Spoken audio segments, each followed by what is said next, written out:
I'm Andrew Sherman. I'm a Texas transplant who has always been in pursuit of art as a career.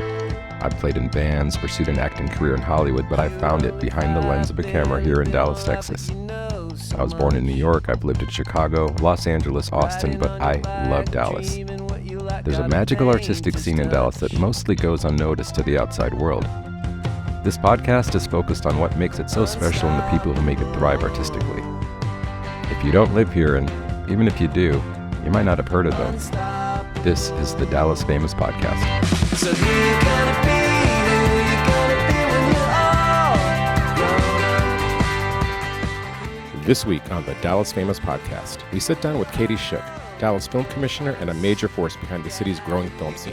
With roots in New York and Savannah, she's driven to make Dallas the production hub of Texas.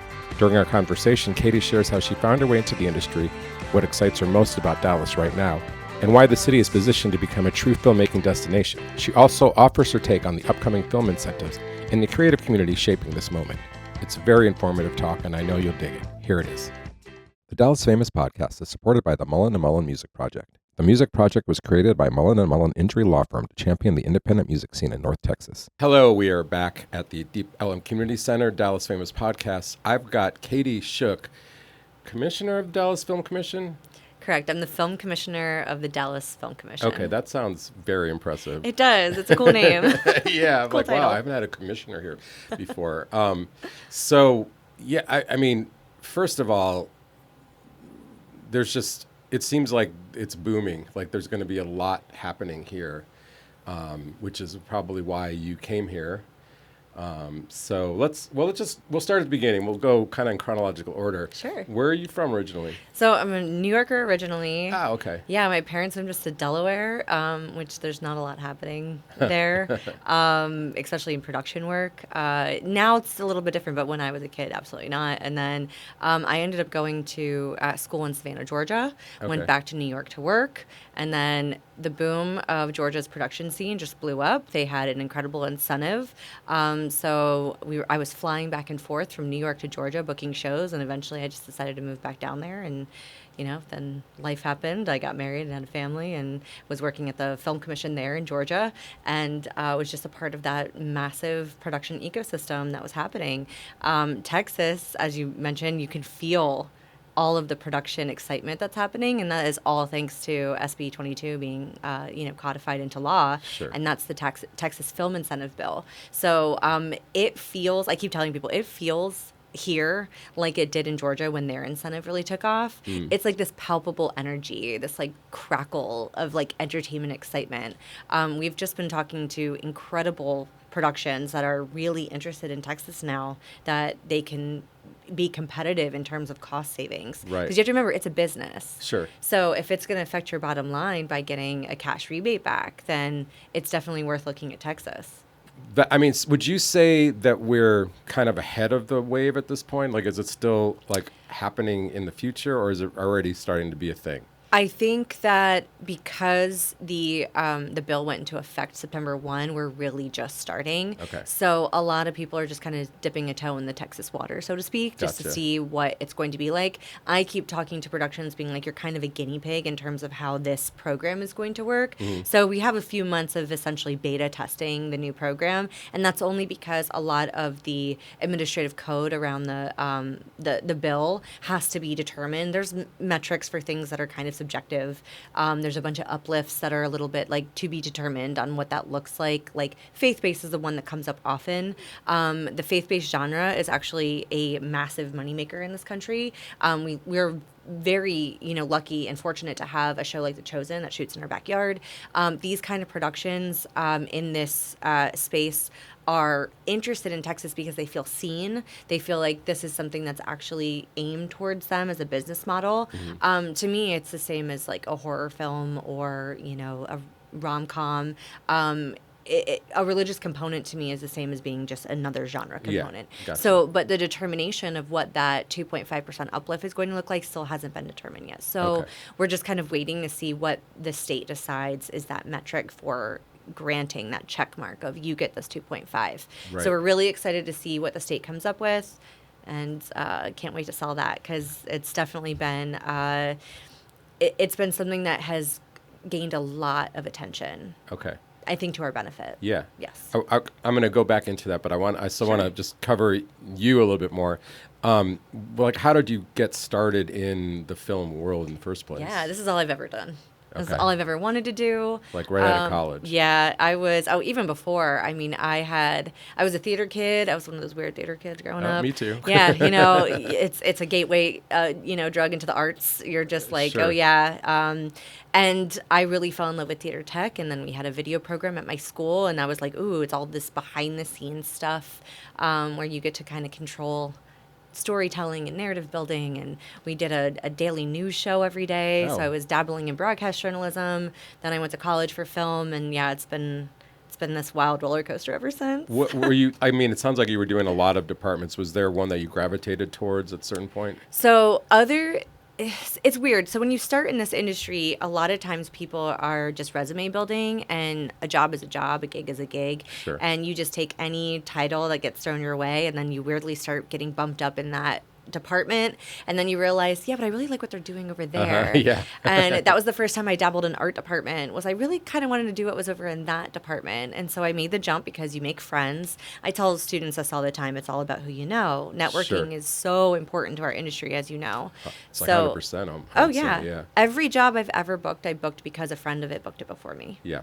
And Wow. my resume got in the right person's hand. Okay. Yeah. So you were doing art department, or you skipped all around? No, that was just like a brief dabble, because I made a joke to students the other day where I was like, nobody cries in art department, because I had been so fully in production where it is so logistically heavy. It is so strenuous and timed, and, you're trying to make all the magic happen for everybody else, and Sure. you're the lowest paid and least appreciated, coming up the ranks.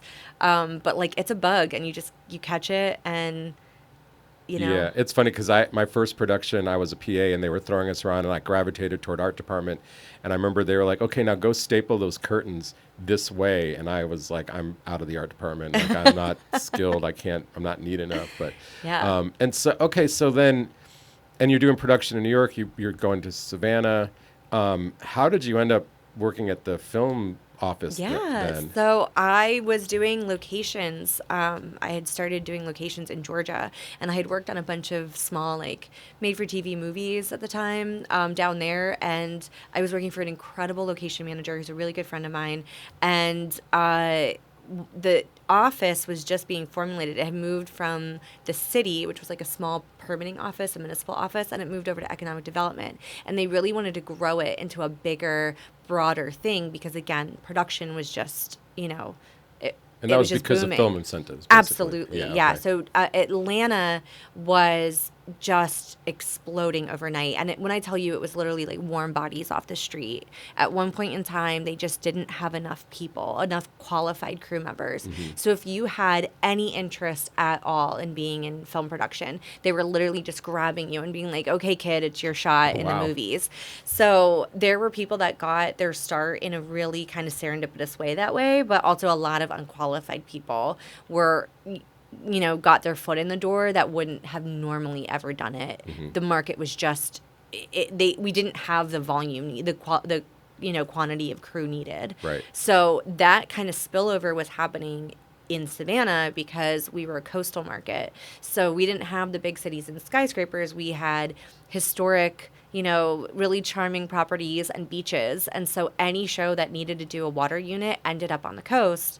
And so we were benefiting from these really large units. It was like X-Men First Class shot out there. And it was like, it was Dirty Grandpa, the Zac Efron, Robert De Niro movie, which I worked on. It was Baywatch, which I worked on. It was all these, with The Rock, it was like all these really big things that just needed a stretch of, pristine coastal beach. Sure. So we were really, it was like Magic Mike XXL. It was all these movies that you don't really normally think of as Georgia coast. We were doubling as other places. Right. So, we just kind of benefited from it, and crews loved being there because who doesn't want to be 20 minutes from the beach? Sure. Yeah. Yeah. So, I mean, so location, that was kind of one of your main things you were doing? Yeah, if you're like a logistics person and you love like finding creative solutions for stuff and moving people, like event planning, like locations is for you. And I had been segment producing in New York, and my friend who hired me for my first locations gig was kind of like, hey, you know how to do contracts because you've you've segment produced. And I'm like, yeah. He's like, so you can location manage. And I'm like, that's a stretch. Like, that's not what I do, but I am familiar enough with the process that I could probably find you every space that you need. And I did. And I was like, wait, this is the whole gig. It's just finding the space. Right. I was like, this is great. Yeah, there's no headaches once you get it set. Yeah. Well, there's plenty of headaches, but they're like, I found that they were like doable compared to, I didn't have to deal with talent. So to me, I was like, yeah, I'll take it. Right. I had been guest coordinating and booking and doing all sorts of things with like very high-end celebrities. Yeah. My background was daytime talk. So I did like Bethany Frankel's like talk show. I did like a Susie Orman pilot. I was doing like chemistry reads with, I had a fantastic mentor that had me do like all these cool things. Like we were doing like chemistry table reads for like these kind of talk shows to see like which celebrity personality, mostly housewives, which housewives have like the best like chemistry on camera, who really plays off each other well. And they were like figuring out how to cast these shows and create these kind of shows, these these roundtable talk shows. Right. So it was super fun. And so, but I was also very done with housewives at that point. Like, gee, I wonder why. Yeah. Yeah, no, it's funny too, because location scouting always seem like, oh, that sounds like a good gig, because like you're kind of on your own and you're, but I didn't even think about the contract side. That's a big part of it. Yeah. Well, you're also convincing someone to essentially, I always use the analogy of throwing a wedding. Like you're trying to convince someone to have 120 crew members in your house or your place of business. And you're kind of like, the analogy works really well where it's like the director is the bride, you have, you're going to have decor coming in. So you have people setting up maybe flowers or bringing in new furniture that they need, or they're ramboarding your house to protect the floors from all the people that are going to be traipsing through it. Right. You have, you're bringing in extra restrooms because of the volume that's there and you don't want to maybe back up somebody's plumbing. You're bringing in trucks and trailers and all sorts of gears. And, it's all things that you can kind of relate to what a wedding would be like, but we're throwing a wedding at your house every single shoot day. Right. So some people, if you don't get like agita from that, or if you don't get like really like heartburn, you're probably perfect for hosting a film production. I realize now that I wouldn't be good. A lot of people aren't once they realize the impact. Yeah, because you're trying to convince. Yeah, okay. There's like, as of every job on the set, I feel like there's multiple aspects that you don't realize until you're doing them. Yeah, it's a lot of we say CYA. It's like covering your ass. It's making sure that you have a plan B, C, and D for almost everything that you do, because we pivot often. Right. So the fun part about being at a film commission is that we can help with those creative pivots, because a lot of times these film productions are dropping in a brand new market where they don't know anything about the area. Mm-hmm. So we can't help unless we know what the problem is, because we have a very thick Rolodex. We have lots of incredible partners here that we can just call and be like, and it's always something ridiculous. Always. It's like an emergency dentist, or it's a vitamin B12 shop. We need 12 cats that will sit still. Yeah, they all have to be black, of course. Like it has to be something very, very niche. It's finding a dry cleaner that can turn something over in 24 hours, or someone that could come in and paint above a 10-foot ceiling height, because the union can only go to a point, and then they have to bring somebody else in. Sure. Yeah, weird vendors of all sorts, underwater welding, like anything you could think of, I have been asked for. Wow. Yeah, wow. Or I've had to source. So how long were you in that role in Savannah? 8 years. Oh, okay. Wow. Yeah. So you really had it dialed in. Yeah. So I was specifically doing locations for that office, and then I became the assistant director, and it was like perfect timing to get bump up to being a film commissioner. Mm-hmm. I had been acting in that role for an interim while we didn't have somebody in Savannah, so I got poached to come out here. And how did that happen? How did they find you? I have to give a lot of credit to the former film commissioner here, Tony Armour, who was helping Visit Dallas find the replacement. So he very heavily suggested that I throw my hat into the ring, and here I am. How did you know him, though? Like, did you have connections with Dallas? Yeah, so film commissioners all know each other. We're a really tight-knit little group of very niche it's a niche role in the industry. Sure. Most of us are a part of AFCI, which is the Association of Film Commissioners International. I literally just saw all of them at our last conference that was in Cincinnati, which was a fantastic week-long film commissioners conference where it's global, it's international. We had film commissioners from Thailand and from Japan and, South Korea. Wild. And I didn't even think about that was a thing. And then, oh, yeah. Wow. The European film commissions have a little group. The United States, so I'm actually on the national film group, which is Film USA. So I'm on the board that represents the entire country. Huh. And then we also have a Texas Association of Film Commissioners, and that is 11 of the film commissions within the state of Texas. So there's 11. Oh, okay. yeah. And we all get together and we strategize and we think about ways of pulling production to the state. Interesting. Oh, so yeah. you work together. So like you might be, this production would be better in your area or...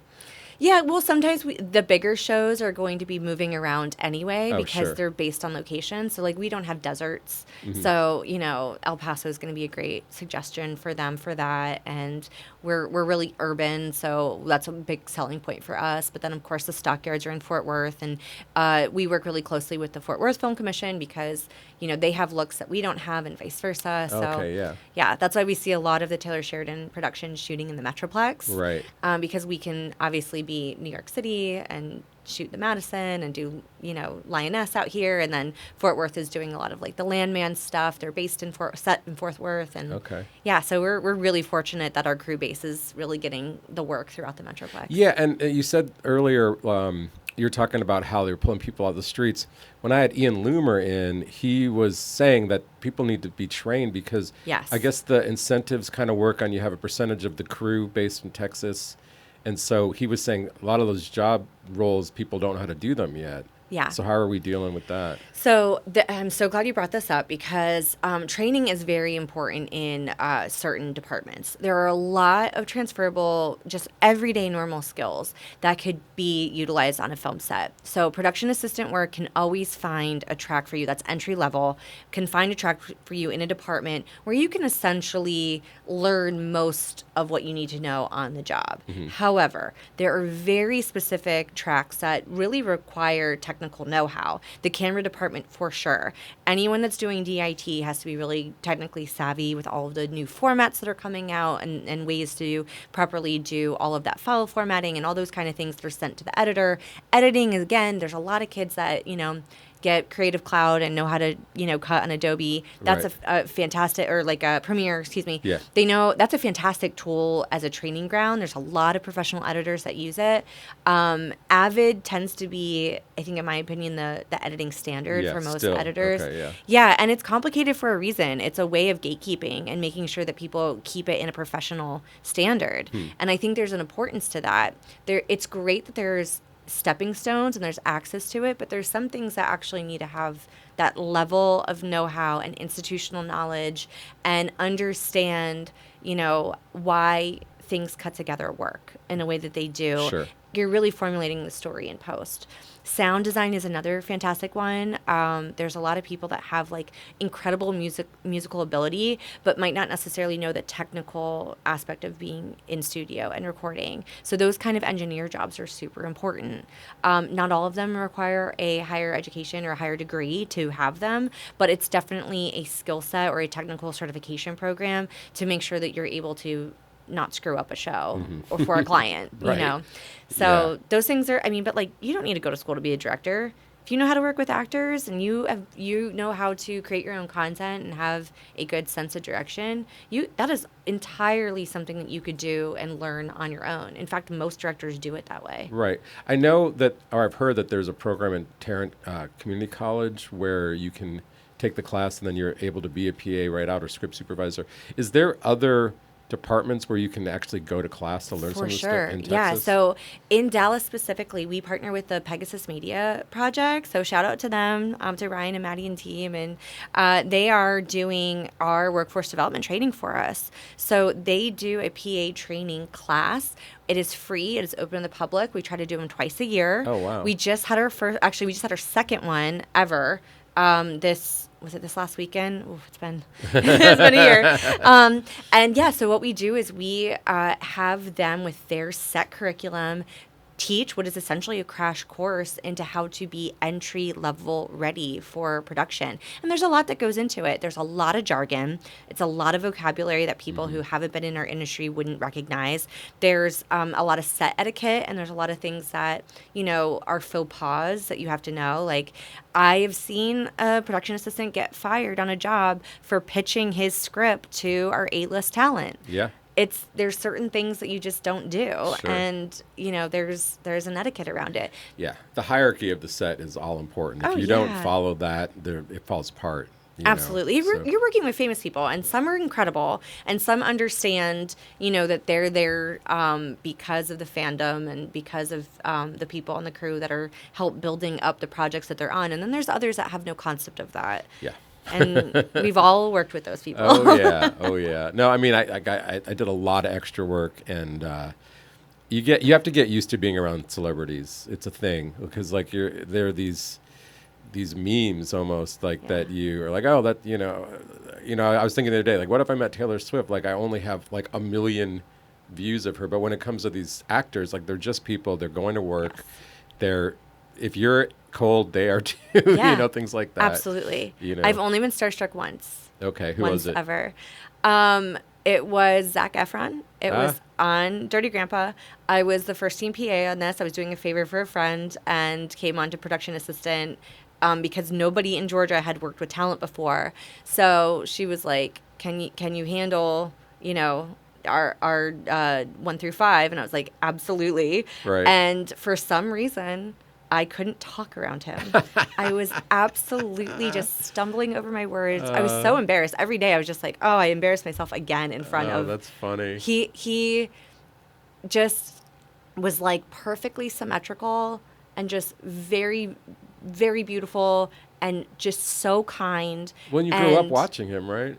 To some extent? No, I'm a little bit older. Okay. That I wasn't a part of the High School Musical age group, Okay. but he's somebody that like sees you, at least for a crew member, and looks you in the eyes with those piercing blue eyes, and you're just like, and you just don't know how to talk.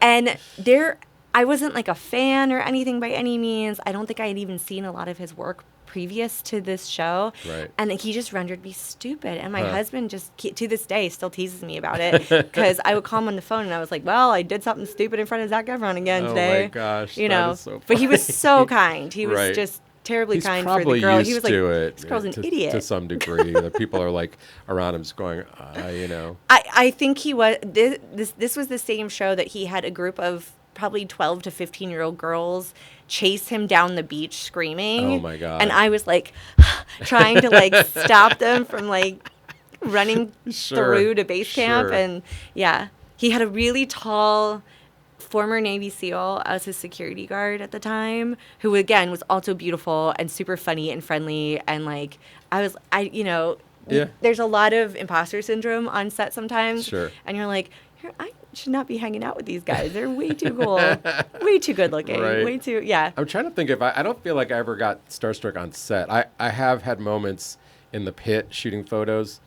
Like the two were actually, it's embarrassing. They're both dudes, but it was Sting and Duran Duran. Yeah. Like I'm like this close, and I was like, okay, back to it, But I didn't have to talk to them. I didn't have to interact with them, so it's a lot easier to like I'm like, I can be an idiot. Nobody's going to notice. But when you're like working with these people. And I've met everybody when especially working in New York. Like I have worked with or met with so many people. Right.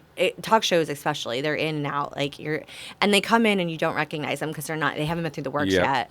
But then, working in features and TV, and especially even in a film commissioner role, like you get to meet a lot of really cool people.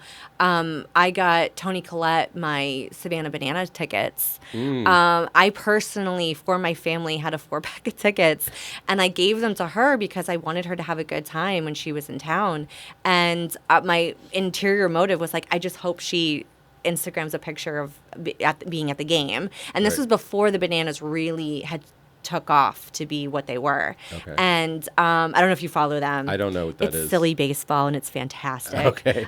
As someone that is not a sport person, it's perfect for non-sport people because it's like, it's a circus, essentially. They call it a show. And there's like, baseball is like the lowest thing on the, on the menu for what you're doing. Everything else around it is what you're paying attention to, which is why it's so fun. It's a minor league team? It started as a AAA league. Like they were playing like other little small town teams, and it was like college kids that were trying to get into the minor league, I guess. Sure. Not a sports person. Like I'm not entirely sure, but they, being in Savannah, they were like building up this team and the antics of these baseball players doing all these silly kind of things. And I was like, if she gets to go with her kids, if she just Instagrams it, like that's great for us. We get to say that she's having a great time in Savannah. Right. And, those are the kind of moments that we're quietly hoping for. And when I got to meet her, she gave me this bear hug to thank me for letting her go to the Bananas. Oh, wow. Nice. And I was like, well, I can die happy now. Like, because she's someone I am a huge fan of. Oh, big time, yeah. I mean, gosh, everything she does is incredible. Yeah. Just the most sublime she's a chameleon. performer. I mean, she's really so many different looks. Did you watch Wayward yet? No, I haven't seen that one. Oh, so good. She's incredible in it. Yeah. Incredible. What was the series she did where she played the different personalities? Oh, United States of Terror. Yeah, that was the one I really loved. I think that was the one that sold me on her. Yeah. Like truly, I was like, I'd watch anything. I'd watch her literally read I also the love phone About book. a Boy. Like that's one of my favorites. Yes. So. Yeah. I mean, everything that she's ever done. Yeah. Excellent.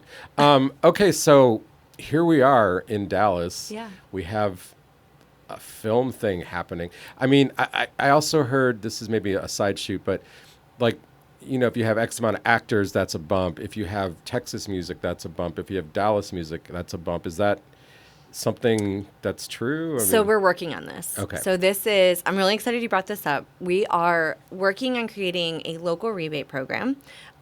We started a nonprofit that we are going to privately fundraise in order to create a rebate program that we can basically incentivize productions to come into Dallas. The goal would be to have a rebate that has, so the idea of how these incentives work is that you have a list of deliverables that the production has to, deliver on. So it would be things like shooting Dallas as Dallas. I want people to recognize our city. Right, not RoboCop. Absolutely, yeah. Though people still recognize Dallas from RoboCop, Sure. but that was 30 years ago. Yeah. So the goal would be to do something that is a high-level IP that gives recognition to the destination and that allows people to really see and showcase the city and let people see how amazing Dallas actually is. Yeah. So that would be something that would be an incentive. Doing things like incentivizing local hires. So we always want Dallasites working. So that would be a percentage of local residents that would be working on crew to get an uplift for that. And then, of course, we would try to do something with our sound stages. And we would like to incentivize, stages and stage work and making sure that they're hubbing a production here. Right. So, yeah, it's all it's coming together really fast. We haven't launched just yet, but that's the idea behind it. And I cannot wait for that moment to happen. Yeah. Well, that's the thing. It's like, you hear about this bill being passed, and then if you're someone that's unemployed and you're in the city and you're like, well, how do I get involved? But I mean, I've said on this podcast, I was like, every job you do in real life, there's an equivalent on set somewhere. Oh, for sure. And so, I mean, for me, I just got hired as a PA, and then I just, like you said, you just start getting called on people's sheets. Yep. But I mean, so I guess you've already given us a few examples. Like if you can go to this seminar that teaches people to be a PA, that's one way. But like, what about other people that just want to try to get into this industry? Like what were some suggestions for that? So we try to post as many open crew calls as possible. So a lot of people will get a little frustrated with us because they're like, there hasn't been anything posted. I was like, production has to sanction us to publicly put out a crew call. Okay. So anything that we're putting out to the public, a production has given us the permission to do so, and usually it's their complete language. We're not writing that post up. We're not creating that resume email address. We're not looking at the resumes even. That is going directly to the production. So all we're doing is promoting it and being a facilitator of getting it out there to local residents. So when that gets to happen, that's a win for us. We'd love for it to happen more. But again, productions can be really particular about who they want to hire and where they want to find those resources. Sometimes they're doing it quietly and they're working with us. We have a database on the website, which is a free service that you can list yourself on. Yes, I'm on it. Excellent. So as long as you have one paid professional credit, you could be listed on that. And think about it like the yellow pages. I'm constantly referring back to the database. And it's one of the ways that we as a free entity can make sure that we don't show a bias, that we are making sure that everyone is equally represented in our area. It doesn't matter if you're union or non-union. It's your listing. You could put anything you want on it. You can link out to your portfolio or your website, your IMDb page. You could put your resume on there. You can really make yourself accessible. And if it's a really good listing, you'll get the call. And, you know, sometimes you'll notice in certain departments, we don't have a lot of people listed on there. Right. So sometimes it's really frustrating when we go on there and I know we have camera, you know, we have 600 members here and they're not on the database. And I'm like, great. I'm like, well, you're going to have to reach out to 600 to get that roster. Right. You know? Yeah, no, that's if you're in the industry, put yourself on this. I put it myself on for on-set still photography. Haven't gotten any calls yet, but... Unit stills is a hard one. I realize it's one person for a whole production. It's usually our team. But I got a friend that's trying to make some movies, so if you can get something sold, then I'll have my in. Oh, yeah. You actually brought something up I wanted to ask about, because this is not a union state. How does that factor in? You know, like, are these productions non-union, union? How's that go? It's a mix. Okay. So I always remind people that, you know, Georgia is also a right-to-work state. Okay. So right-to-work just means that you cannot be compelled to join a union. So our industry is unionized. It is, and I think as a multi-card holder throughout my career, it is the thing that gives you the most security in this industry. It gives you a pension. It gives you your health benefits. It protects you from being abused on set. You only have to do one 30-hour day to know that you should never be working a 30-hour day. Yes. And that's something that happened before I was in a union. And, you know, you really realize that you're like, yeah, you shouldn't just be able to, you know, keep me this long and threaten me losing work over it for or not if you're sticking keep us, around. pay us a lot more money. Exactly. Yeah. And that's kind of where the union role is kind of like, yeah, you can keep me, but it's going to cost you. Sure. You know, and turnaround's important. You can't have people being exhausted driving home. That's how people get in car accidents and die. Yep. Like, there's no reason to die for what we're doing. We're making movies. It's fun. You know, so set safety is important. OSHA rules are important. These kind of things help keep people safe when we're working in an industry where walls may not be real. They're sets, you know? Right. Things aren't really working. They're just set up as a temporary structure, or there might be things like there's a lot of heavy equipment. There's a lot of moving parts. You know, we have to make sure that there's things that are put in place. So I think that there's always going to be a pathway to unionship if you want to be in this industry long term, especially if you want to work on major productions. The lower, smaller shows, the tier ones, the micro budgets, you don't have to be union. It's fine. You might not appreciate the way they treat you on those sets, but there have been plenty of non-union productions that do great work, that win Academy Awards, that do really well. And, you know, it's just, you have to know your worth and your value. And sometimes those little small things are perfect for you at that time, and other times they're not, and that's okay. Yeah. Well, you got to start somewhere. And a lot of unions, you have to accumulate time on set in that job. Absolutely. So I usually don't do this, but I'm going to tell a quick story. I was an extra. Travis Tritt was in this film, but he wasn't there that day. I think I was his photo double even. And so I got there a little later than all the other extras. And I see just like the food, it's like like ice was in this thing, but now it's just floating sandwiches and there's nothing. And there's a crew guy. And I was like, is this all the food? And he was like, yeah. And then he like froze in his tracks. He's like, wait, are you union? I'm like, yeah. And he's like, come with me. And it's like, he took me around the corner and it was like this spread. Like it felt like a movie about that. And I was like, oh God, I'm so happy to be in the union right now. Yeah. You know, speaking of that, actors here, well, first of all, are productions finally coming around where they're hiring a good percentage of Texas actors? Because a lot of time, years past, like big things are just bringing most like LA or other places, they bring those actors in and you'd be like one or two parts for a Texas actor. Right. Actors are interesting, especially in the ecosystem that we have right now. So my understanding of this from talking to producers and like packaging producers and people who are putting together these they're developing IP. They are looking for a way to package this show that's going to be the most profitable. Sure. So a lot of the actors are determined by their social media followership now. So weird. I'm so glad I missed that. Because the thought process behind it is that they have a built-in following. There's an analytical number there that they have as a definitive marker of how many people could potentially see your show. Mm-hmm.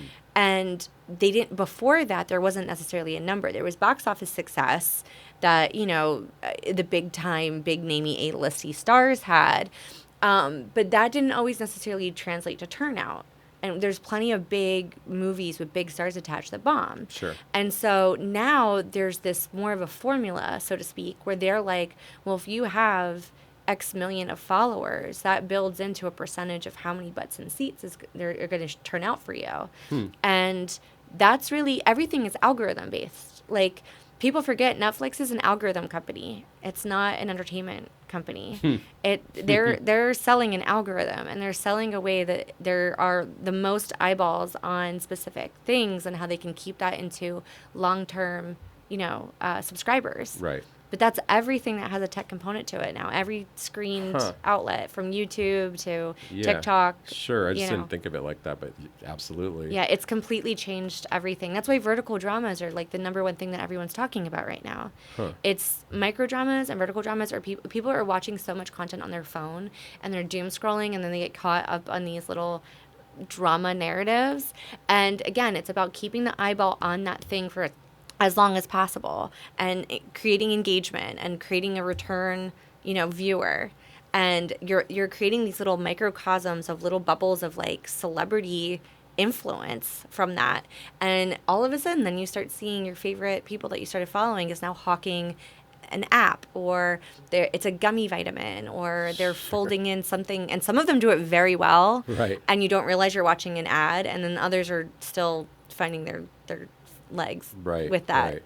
So, okay, but what you're saying is people aren't going, we need to have X amount of Texas actors. We need to have these roles filled with this, hitting this algorithm number, essentially. Kind of, yeah. So if you're a Texas actor, like, you need to start building your base. Okay. Like, make sure people are watching you. It's a lot more than just being a good, talented performer. Right. They still exist. Those roles still exist, and you could still be right for it. But really, they're looking at the whole package. You are your brand. Okay, you have to think of it like a very like Kardashian sense. Like right. You are your own brand opportunity. Yeah. Okay. So you're choosing the right outlets, and it's hard when you're getting started because you're like, I'll just take whatever for the money, but like you have to be kind of calculated with it. Mm-hmm. And maybe agents might think differently, but at least from a third party perspective, looking in and everything in an industry that I worked in my whole life. That's how I view it. I would say you have some perspective on that. I'd hope so. So also before we started, I was telling you how like I was pursuing acting for a long time, and even when I moved here, and I was driving to Austin all the time for auditions. Is that changing yet? Is there casting in Dallas, DFW? There's more things shooting here. I'm pretty confident that we have more things shooting here than Austin. Well, definitely. Yeah. But I mean, are the casting places here? Yeah, you need to know the casting directors. Okay. They have to know of you. They have to have you on tape. They need to see. They have to have your headshot on file, and it's just like any other person. Some people are going to like you, and some people aren't. Mm-hmm. And there's going to be a casting director that's never going to book you. Right. They don't like your face, or they don't like what you're bringing to the table, or the ex-husband, they have a certain method about how they like performance, or the specific directors that they're working with only likes a certain XYZ. Or you could be like me, where the casting directors loved me and I still never booked anything. Yeah, there's a joke about that where like if you're in the room and the casting directors are like really like enthused and jazzed about you, that you'll never book a show. Oh, well, that's like a Broadway thing. Wish I knew about that. I would have been meaner to them. But like I'm saying, like, well, I guess a lot of stuff's on tape now anyway. almost everything's on tape. Okay, and this it's is I think different it's from when I to was doing a lot it. of people's detriment because some people really Yeah. are better in person. I never booked anything on tape. Yeah. Then again, And if you see a lot of casting directors do excellent like kind of like case study videos, or they do these kind of programs at film festivals where they talk about how some actors book the job because they really take a risk, and they actually have people doing real camera movements for them. Huh. And they're doing real performance pieces, but they're shooting it like they would almost like a rough project. So someone watching it can catch them in person. It gives them the perspective of what they're actually going to look like in the scene rather than just their laptop camera. Wow. And there's tons of examples of this. But like, it's not right for everything. Sure. It is a risk, but if it's showing range, it's showing movement, it's showing full body performance, it's showing that kind of stuff, it seems like there's a reason that there's certain people that are booking things that are, I mean, some people hire cameramen to come and do the taping. I was going to say, there's got to be people in Dallas who, like, they just shoot auditions, right? I mean. So most people who are shooting on tape are doing it by themselves because they want it just blank wall behind them. Right. It's kind of like the blue screen bubble where you're performing to nothing, Sure. you know? Yeah. Right. This is why I'm not acting, right? I thought that was brilliant. No, I get it. Yeah, honestly, I'm. Good luck to all you young actors. I'm glad I'm not pursuing that anymore. That was such a. Yeah. And it was a different thing when I did it, but it was just like so much rejection, and it took me years to realize like I just didn't look right for any of those parts, and like that's all it was. It's like you're thinking I did this great performance, and shoot your own content though. Yeah. Like especially because YouTube is just an upload away. Like. There are, and I have fallen into this rabbit hole where there are people that I watch them do. They're playing every single character in their own little micro drama. Right. And they're just swapping out wigs and hats. And I'm obsessed. Shauna the Mom is one that I watch constantly. And every time that there's a drop, I watch it. And then I go to the YouTube and I watch the full length version. And then I go back and I will still watch the snippets. And I'm riveted by her performances. And you forget that she is playing all of the roles. And it's so unique and it's something so different. But like a bunch of these influencers do these little sketch comedy bits. And they have people that absolutely keep tuning in just to follow this one crazy character. You know what I mean?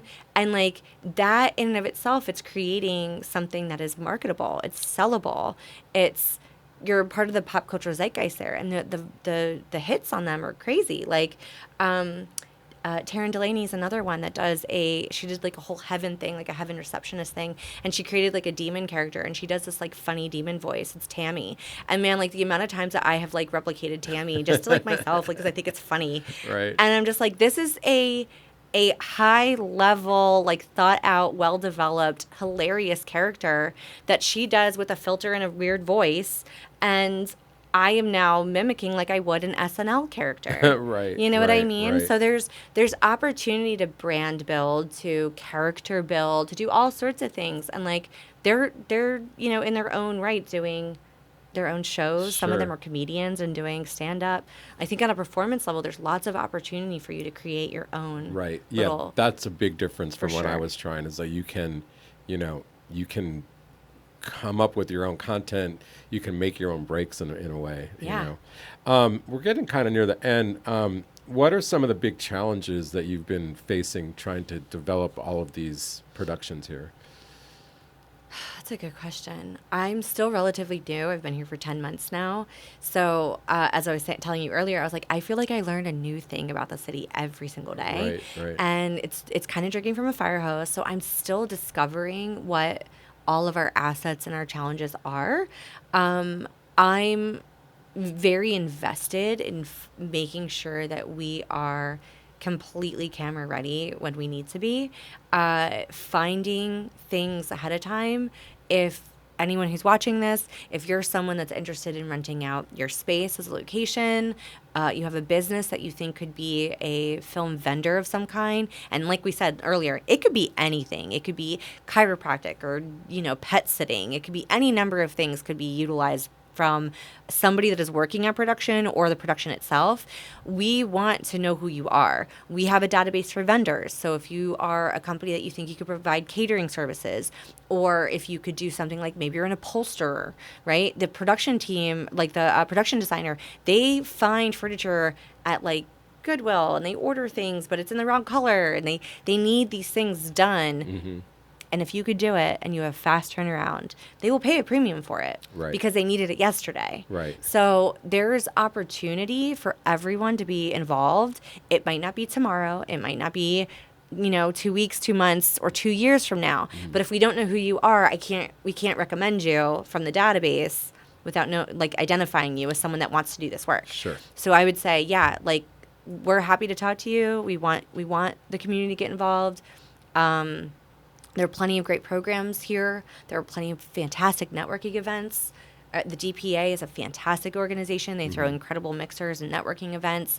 Women in Film is great. There's the Filmmaker Alliance. There's the Screenwriters Group if you're a writer. There's a bunch of performance groups that are here. There's some acting schools, conservancies. There's agents.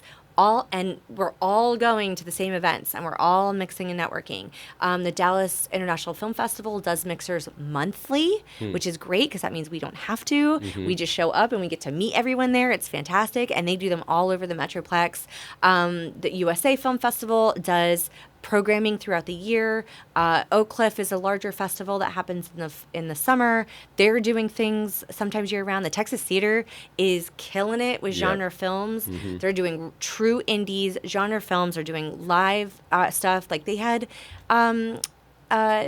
Coppola was it. Thank you. I got to shoot that Francis one. Ford Coppola was here. Yeah. And then Fred Armisen is coming back. He's going to win I think Macaulay Culkin's coming. Yeah. They're doing a lot of Texas theater. The Kovacs Awards are coming up. Ernie Kovacs. So that's coming up in November. And Fred Armisen is the one being awarded for that. Like there's so many cool things happening in the city. Go to them, meet people. That's again, I moved here from LA, and I did it because I felt like this was like the wild frontier, and I feel like with film, it's even more like if you've always dreamed of being in the industry, this is the time to be known, participate. Yes. It's fantastic. I'm really glad that it's happened and it's happening, and there's somebody like you in the office that can help with that. So I guess let's end on like what do you want to see like in a couple of years? Where do you want us to be? Man, I want us to be the production hub for the state of Texas. That is my current goal. That's what I'm aiming for. I want Dallas. I want, when people think of Texas production, I want them to think of Dallas. Right. That's it. I mean, it should be, right? I mean, we've got, like you said, we have everything here, and DFW, combine that. I mean, there's like, you don't need to go anywhere except for if you want to go to the coast for something. Exactly. So yeah, that's the goal. I love Austin, but it gets synonymous with, because it's the capital. Like it's honestly, I live there. I'll say it. We got more going on here. I think so too. Yeah, for sure. Yeah, absolutely. Katie, thank you so much for coming down. We'll have links to a lot of the stuff we talked about, but it was great talking to you and getting a better sense of what's happening in the film world. Thank you so much for having me, and please, I hope everyone follows us and go check out those links and get involved. Absolutely. It's happening. I'd like to thank Katie Shuck for joining us today. You can find the links to everything she's talked about in the show notes. Thank you to the Deep Ellum Community Center for letting us record here. Theme song Unstoppable by Celine Narala, and the outro is The Place to Be by Electric Ants. Thanks again to the Mullen & Mullen Music Project for their support. Like, subscribe, and share the podcast, and we'll see you next week.